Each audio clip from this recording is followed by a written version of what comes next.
አድማጮች አብራችሁን ስለሆናችሁ ከልብ እናመሰግናለን። መስመር ላይ አርበኛ ቴዎድሮስ ይግዛው የካራማራ ክፍለ ጦር ሚዲያና ኮሙኒኬሽን ኃላፊ አለ። ከአርበኛ ቴዎድሮስ ጋር ቆይታ ይኖረናል። ጥቂት ደቂቃ አብራችሁን ቆዩ። እንግዲህ ከሰሞኑ በጣም እጅግ እልህ አስጨራሽ ትግል እየተካሄደ ነው የሚገኘው በጎንደር። በጣም በርካታ ፖለቲካዊ ድል በጣም በርካታ ወታደራዊ ድሎች ነው እየተመዘገቡ ያሉት። ይሄን እንቅስቃሴ በተመለከተ በተለይም ከሻውራ አካባቢ እየተደረገ ያለው እንቅስቃሴና ያገዛዙ ጦር ወደ ጎንደር ቆላ ድባ ገደማ እየሸሸ እየፈረጠጠ ነው የሚል ነገር እንሰማለን። ከበስተኋላ ይሄንን ሁኔታ እየመሩ ያሉ አካላት የአድዋ ክፍለ ጦር፣ ካራማራ ክፍለ ጦር፣ የፊት አውራሪ ገበየው ክፍለ ጦር በአጠቃላይ በመይሳው ካሳ ሁለተኛ ኮር ስር እየተደረገ ያለ እንቅስቃሴ አለ። የአርበኛ ቴዎድሮስ የካራማራ ክፍለ ጦር የሚዲያ ኮሙኒኬሽን ኃላፊ ሁኔታውን በቅርበት እየተከታተለ መሆኑን ሰምተን ወደዚያ ደውለናል። ምንድን ያለው ሁኔታ እስኪ አጠር አድርጎ ሪፖርት ያደርግልናል። እንከታተል። ሰላም ጤና ይስጥልኝ አርበኛ ቴዎድሮስ፣ እንደምን አለ? እግዚአብሔር ይመስገን። እንደምን አላችሁ? እናንተም እንዴት ዋላችሁ? እንዴት አመሻል? እግዚአብሔር ይመስገን። በጣም እናመሰግናለን። ጥቂት ያለው ሁኔታ ምቹ አይደለም፣ ብዙ አልይዝህም። እንደው አሁን ትላንትም ከትላንት በስቲያም ዛሬን ጨምሮ እየተካሄደ ያለው በጣም ወሳኝ የትግል ምዕራፍ ነውና በጎንደር ያለው ሁኔታ ምን ይመስላል? አመሰግናለሁ። እንግዲህ አጠቃላይ በጎንደር የአማራ ፋኖ በጎንደር በላይ ዘለቀ ዕዝ መይሳው ካሳ ሁለተኛ ኮር እንግዲህ በአራቱም ክፍለ ጦሮች ማለት ነው። ከነዚህ በአርበኛ ባበይ አምባዬ የሚመራው ካራማራ ክፍለ ጦር እንዲሁም በፊት አውራሪ ገበየው የሚመራው አስናቀው በአርበኛ አስናቀው እንዲሁም ደግሞ በቋራ ኦሜድ ላይ የሚመራው አርበኛ በሊሁን እንዲሁም በተመሳሳይ በአድዋ ክፍለ ጦር ሆነው እንግዲህ አራቱም ባደረጉት በጋራ ጥምረት እንግዲህ ዛሬ ሳምንት ባስቆጠረው እልህ አስጨራሽ ውጊያ ጠላት ከፈርሽዋ ከሙገጭት እንዲሁም ደግሞ ከገንገል ለቆ ወደ ሻውራ ሄዷል። ከሻውራም አልፎ ወደ ቆላ ድባና ጎንደር እየሸሸ ይገኛል። ሀብታሙ በጣም እናመሰግናለን። ያገዛዙ ጦር እጅግ አውዳሚ የሆነ እንቅስቃሴ እያደረገ ነው። በአንጻሩ ደግሞ በእናንተ በኩል ዓለም አቀፍ ሕግና የሀገሪቷንም በአጠቃላይ ሕጋዊ እና ሞራላዊ የሆነ መስመር እየተከተላችሁ የሄዳችሁ እንደሆነ ነው የምንሰማው። አገዛዙ የሲቪሊያንን ንብረት የመንግስትና የግል ተቋማትንም ንብረት የማጥቃት እንቅስቃሴ አለ። ይህንን በመከላከልና የህብረተሰቡን ደህንነት በመጠበቅ ረገድ እናንተ እየተጫወታችሁት ያለ ሚና ምን ይመስላል? እንግዲህ ሀብታሙ እኛ አሁንም ይህን አሸባሪውና ወይም ደግሞ ተላላኪውን የአብይ አህመድን ጦር እንግዲህ በሚገርም ወይም ደግሞ በላ አስጨራሱ ጀታ ነው እንግዲህ ጠላት ተሽመርምሮ ሙትና ቁስረኛውን አስረክቦ በመጣበት መንገድ የፈረጠጠው። እዚህ በመቀጠል እንግዲህ ይህ አማራ ጠል ስርዓት የሚያደርገውን ታውቃላችሁ። ሽንፈትና ውርደት ሲገጥመው በንጹሐን ዜጎች ላይ ነው ጭፍጨፋውን አካሂዶ የሄደውና ከነዚህም ህፃናት፣ አዛውንቶች፣ ሽማግሌዎች ይገኙበታልና በእነዚህ ላይ ነው እርምጃ ወስዶ የሄደው። እኛም እንግዲህ ያለውን ሁኔታ የቁስለኛም ለጊዜው ወደ 35 የሚጠጋ ቁስለኛ እንግዲህ ይዘን እያከምን ነው። ከዛ በመቀጠል ግን ወደ 18 የሚሆን ሙት ሳይቀብር ነው የፈረጠጠው። ሀብታሙ አገዛዙ ክህደት ፈጽሞ ነው የሚሄደው። ሚሊሻውን አድማ በተና ከጎኑ እያሰለፈ ሲያዋጋው የነበረውን ሁሉ ማስጠንቀቂያ ሳይሰጣቸውም ጭምር ነው ዝም ብሎ ትቶ እየሄደ ያለው። የአማራ ፋኖ ብሔራዊ ንቅናቄ እንግዲህ አንድነቱ ከተመሰረተ በኋላ በዛሬው ዕለት ባወጣው መግለጫ ተጨማሪ እድል ሰጥቷል ለሚሊሻው፣ ለአድማ በተናው በሰላም እጅ ሰጥቶ ወደ ህዝብ የሚቀላቀል ከሆነ እድል ተሰጥቷል። ይሄ ካልሆነ ግን በተጀመረው መልኩ የመደምሰስ እጣ ፈንታ እንደሚገጥመው ተነግሯልና ሚሊሻና አድማ በተናው እጅ የመስጠትና በሰላም የመግባት እንቅስቃሴ አለ። እስካሁን ባለው ሁኔታ ምን ይመስላል? እንግዲህ መከላከያ እየመጣ እጅ የሚሰጡ አሉ። እሱም እንግዲህ አንዳንድ እንትኖች ልኬልሃለሁ፣ ስታይዋለህ፣ አንድ ቪዲዮ ልኬልሃለሁ። እጅ የሰጡ አሉ። እኛ እንዋጋም የሚሉም በግድ ነው የመጣ ነው። እናት አባቶቻችን ናፍቆናል። ስለዚህ እኛ መተን እጅ የሰጠ ነው ወደ ቤተሰቦቻችን እንድትሸኙን እስከ ማለት ደረጃ ድረስ እንግዲህ የኦሮሞ ተወላጅ የሆኑም መጥተው የተቀላቀሉ አሉ። ከዛ በመቀጠል እንግዲህ መጠቀሚያ ያደረገው ይህን የአማራ ምንሻ አድማ በታይ ነው ፊት እያሰለፈ እንደ አብርሃም በግ እንግዲህ ለጥይትና ለድሽቃ የእሳት ራት እያደረጋቸው ያለው። በዚህም እንግዲህ የተነሳ አሁንም ወደኛ የህልውና እኛ ወንድሞች በተለይ ድሉ የተጠቀሙ አሉ። እዛ በተረፈ ግን አካላቸው አማራ ሆኖ ውስጣቸው ግን የባንዳነትና የሰይጣናዊ ድርጊት የሚፈጽሙ አሁንም ደግሞ እንግዲህ የአማራ ባንዳዎች ከታሪካዊ ጠላታችን ጋር ሆነው እንግዲህ አሁንም ንጹሐን ዜጎች እየጨፈጨፉ ይገኛሉ። አሻሙ አርበኛ ቴዎድሮስ ይግዛው በጣም እጅግ ከልብ አመሰግናለሁ። እየተከታተልን መረጃውን ለህዝብ እናደርሳለን። ለዛሬው ለሰጠህን ማብራሪያ እጅግ በጣም ከልብ ነው የምናመሰግነው። ሐረር የኛ ነው የሚል አምጥተዋል። አዲስ አበባ የኛ ነው ሙሉ በሙሉ እሱን ሁሉ መዋጥ አለብን ብለው አምጥተዋል። ከአፋር እና ከሶማሌ በርካታ ቀበሌዎቹን ይገባናልና እንወስዳለን የሚል ጥያቄ አላቸው።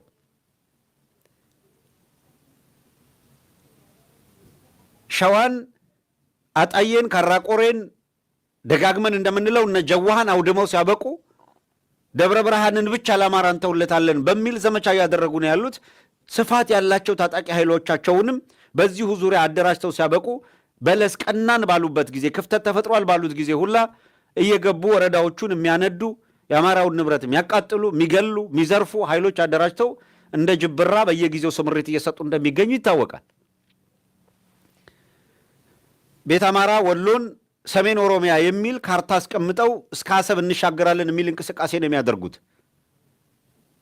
እንደዚህ አይነት ፍላጎታቸውን የምክክር ኮሚሽን ብለው ባስቀመጡት በነ መስፍን አርአያ ግሩፕ እና አንድ ታሪክ ጥላሸት በራሱ ላይ የቀባ ያለ ቡድን በሚያደርገው እንቅስቃሴ በኩል እናስፈጽማለን ብለው ነው እየተንቀሳቀሱ ያሉት። ኢንክሉዲንግ የኢትዮጵያን ሰንደቅ ዓላማ የመቀየርም እንቅስቃሴ በነ መስፍን አርአያ ነው የሚደረገው በዚህ ምክክር ኮሚሽን በሚባል አብይ አህመድ የፕሪቶሪያ ስምምነት ኮንቴስትድ ኤሪያ በህገ መንግስት መሰረት ይፈታሉ ይላል እንጂ ቲፒኤልኤፍ እንደሚጠይቀው ስታትስ ኳንቴ የሚባል የለም። ምዕራብ ደቡብ በለው ትግራይ በለው የፈለግከውን አድርገህ ጥራው እንዲህ የሚባል ጨዋታ የለም በሚል እኮ አብይ አህመድ እየተናገረ ነው።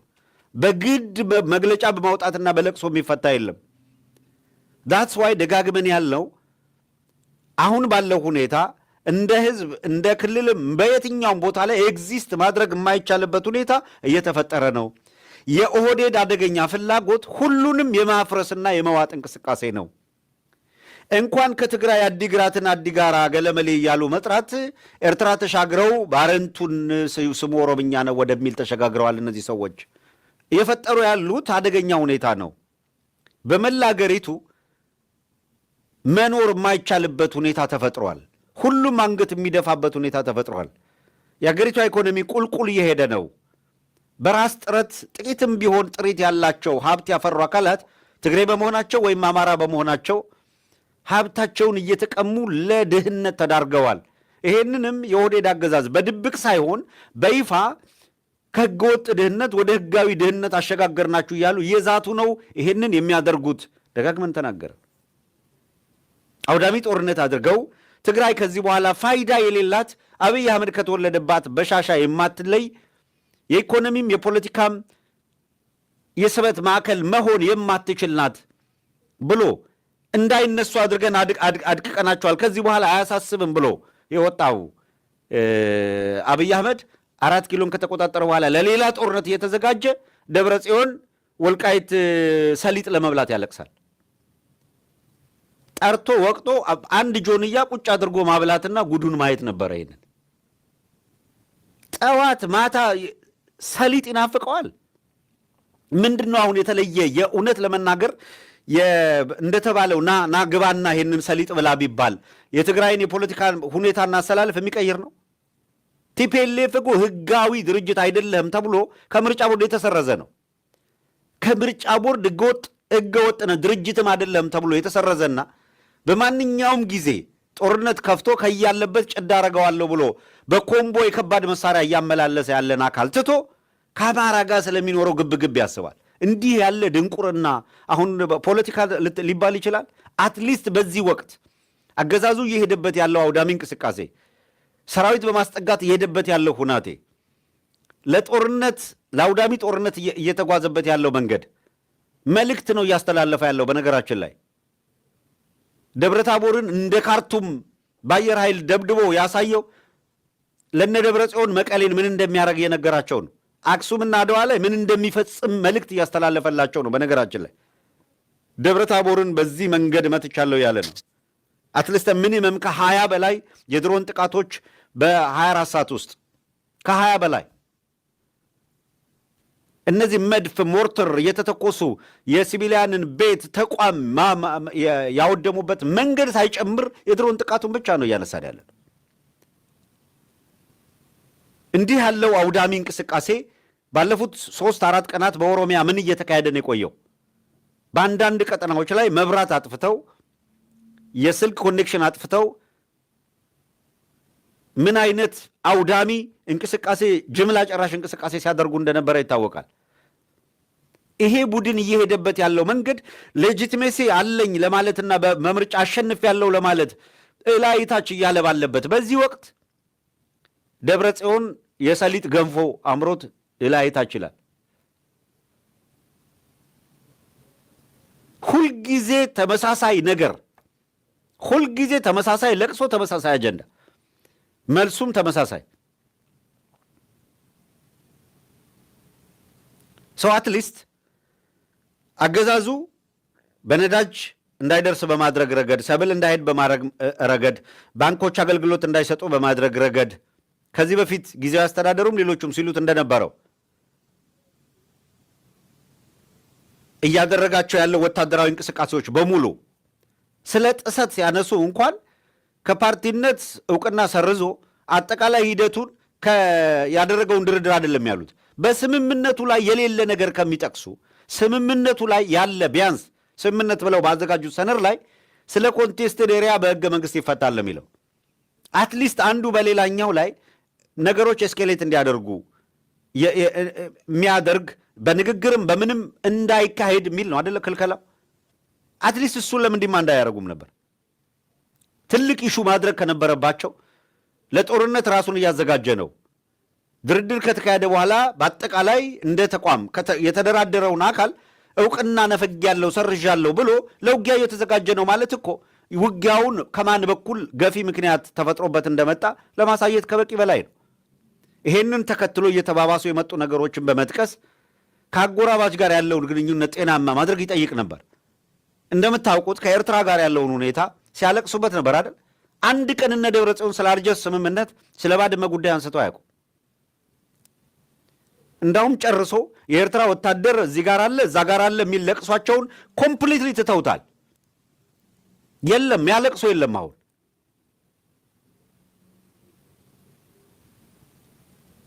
ይሄ ሁኔታ ምናልባት ፖለቲካውንና ሁኔታውን በጥንቃቄ የማየት ጅማሮ አድርጌ ነበረ እኔ ለመረዳት እየሞከርኩ ያለሁት ከኤርትራ ጋር ውጥረቱን ለማርገብ እየሄዱበት ያለው ርቀት።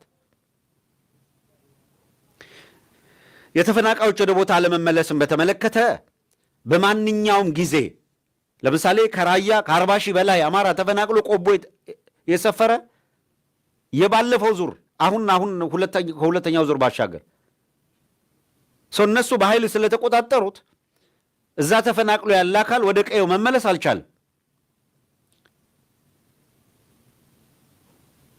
ከወልቃይት ተፈናቅሎ ያለ ወደ ቦታው መመለስ ስለሚገባው ተደጋግሞ እዛው ጊዜያዊ አስተዳደርንም ብለው በተሰየሙትም በሌሎችም ሲነገር የቆየው የተፈናቀለ ወደ ቦታው ይመለስ የሚለው አይደለም።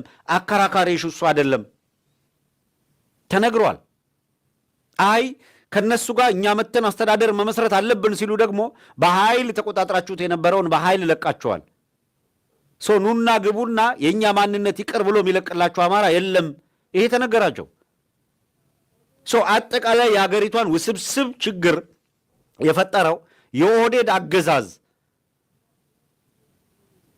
4 ኪሎ ላይ ከጉልበት አፈርጥሞ እያለ ባለበት ሁኔታ የሚፈታ ችግር የለም ተደጋግሞ ተነግሯል። በነገራችን ላይ የወልቃይት ጉዳይ ደጋግመን ብለነዋል። ሁመራ ቃፍታ ላይ፣ ሁመራ ላይ፣ ወይ ጠገዴ ላይ የወልቃይት ጉዳይ ልትፈታው አትችልም። የወልቃይት ጉዳይ 4 ኪሎ ላይ ነው የሚፈታው።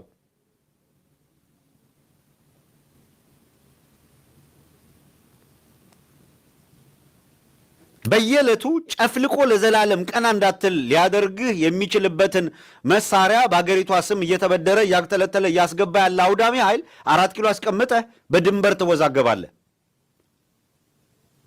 ይህንን መጥቶ እኮ ሊጨፈልቅህ ነው፣ ሊያሟሟህ ነው።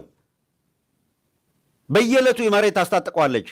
በየዕለቱ በአገሪቷ ስም በሚበደረውም በሚሰጥ ድጋፍም በእርዳታም በብድርም የመጣ ገንዘብ የጦር መሳሪያ ማጋበሻ ሆኗል። የሚያሰለጥነውን ለ43 ዙሪያ ያሰለጠነውን የኦሮሚያ ልዩ ኃይል በልዩ ሁኔታ አስታጥቆ መከላከያ የሚባለው አካል ፓራሌል ሌላ ኃይል ገንብቷል።